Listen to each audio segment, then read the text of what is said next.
Welcome back, friends, to Building the Alpha Dory. This is a series of videos where we're going to be constructing a Chamberlain Beachcomber racing dory, pretty much from the ground up, and hopefully eventually sailing it on this channel as well. So stay tuned, and we're about to begin cutting out the stem of the boat. Alright, so here's the chunk of wood that we cut out last video. And yeah, you can see the pattern is traced on it. So now the idea is to cut this out from the log. You're gonna need at least a 2-inch log to cut this out of the stem of the Alpha. This is 2 3/4, so it's plenty thick. It's actually going to need to get cut down a bit,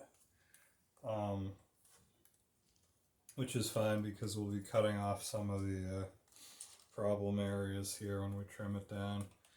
And then once it's cut to shape, and then like close to proper thickness, then you'll want to run it through the planer. I'll probably take the sides down to close to the thickness, either on the bandsaw or probably more likely on the table saw someday when I've got that up and running. It's raining today, so the table saw is covered up, but it would probably be a little bit more controlled cut on the table saw. I'm not sure if this might be too thick for the table saw to do in one pass, though. Let's see. Sided 3 1/4 inches. Yeah, I think the table saw could probably cut through that. So we'll see anyway. And right now I'm not trying to cut any sort of a bevel along the front edge of the stem. I will eventually put it back through the bandsaw at close to what the final bevel is going to be when the boards come in and land on the stem. Take off most of that meat with the bandsaw, and then I'll finish it on the bench with the hand plane.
Well, that was kind of a long cut.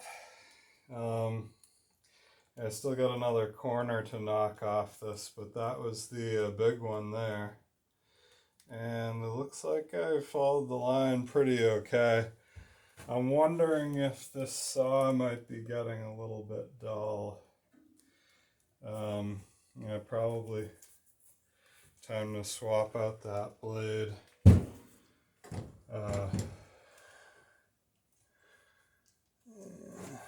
Actually not sure if I got another wood blade that's any sharper at the moment. I may need to swing by the industrial supply and grab another couple blades.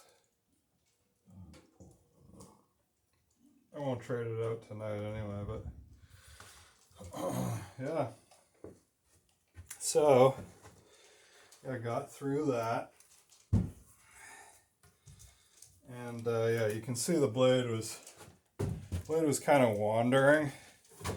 When it starts going side to side, that can be an indication that it's getting dull. You're having to sort of push the wood into the blade a bit more than you should be. The guides are pretty well set up, so that shouldn't be the issue. It's a fairly old bandsaw, and it's not a big one. It's a maybe a 6-inch.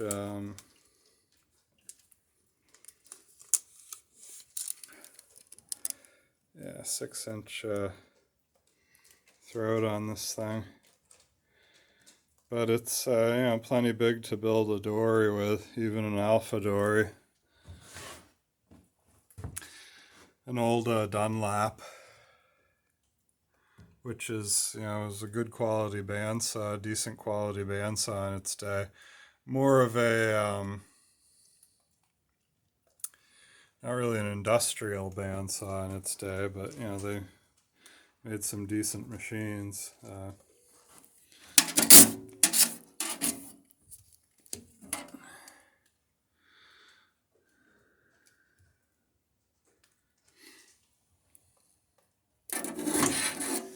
It's a division of Craftsman Tools, I'm pretty sure. But anyway, yeah, so you know, it's a decent saw. And I couldn't beat the price. I got it for free about, gosh, 10, wow, more than 10 years ago. 15 years ago now. When I got it, it didn't have a rubber on the upper wheel, so you can see. Oh, this is coming off actually. You can see I was able to cut a section of bicycle inner tube and run it around the wheel to replace the rubber. And then I just went ahead and put a wrap of electrical tape on it to make sure that the bicycle rubber didn't move. And it looks to me like maybe this little tag of electrical tape that I put on has started to come loose.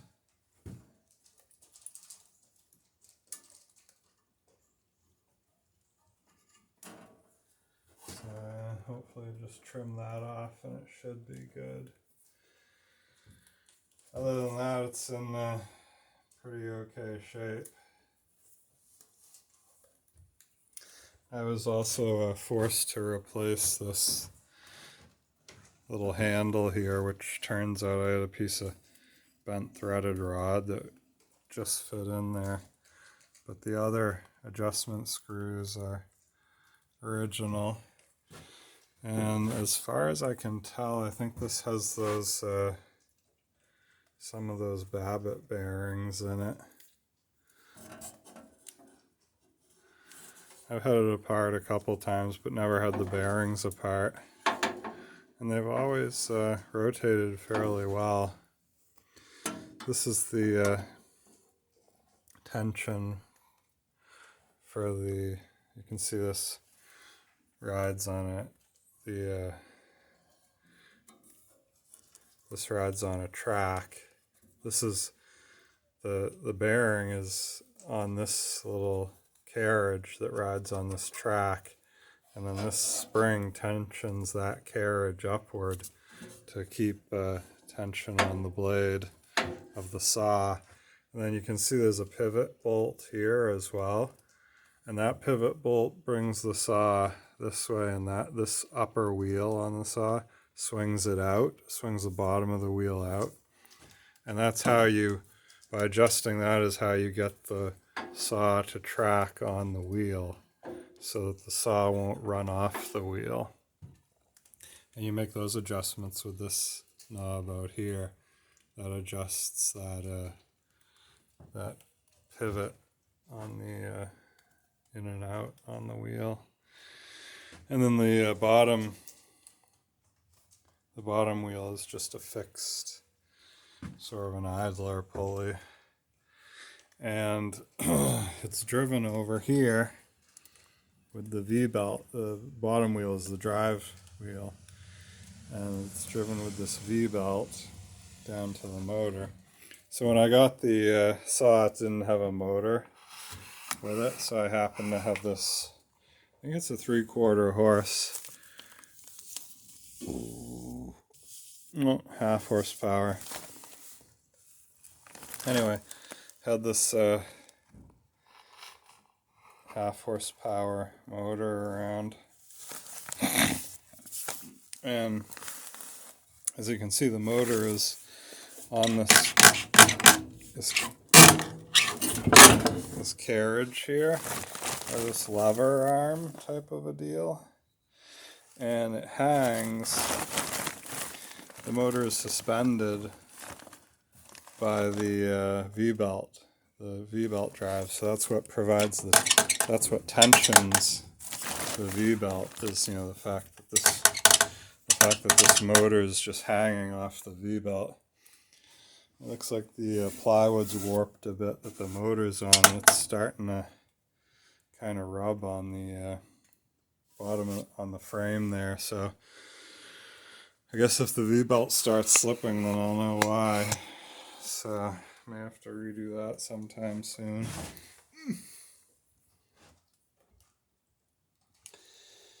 Anyway, yeah. So that's kind of a quick overview of the saw. And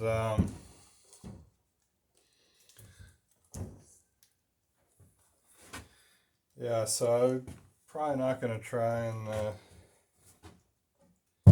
well, actually it's not much more of a cut to go vertically, but I think I'll try and knock the sides off this thing on the table saw when I've got that set up someday, cover off it. But yeah, I'll finish up the rest of this cut in the other direction, and then it's off to the races with the stem. I can start beveling it and planing it down to size, and yeah, get it ready to put on the bottom when I get the bottom boards cut out and planed. I ended up getting some more wood for the bottom because those first planks that I cut into turned out there was a fair amount of brown stain in them. So we'll be going through those in another video and see if we can get those figured out. Anyway, that's probably all for today. Thanks for stopping by, friends, and we'll see you next time on building the Chamberlain Alpha Dory.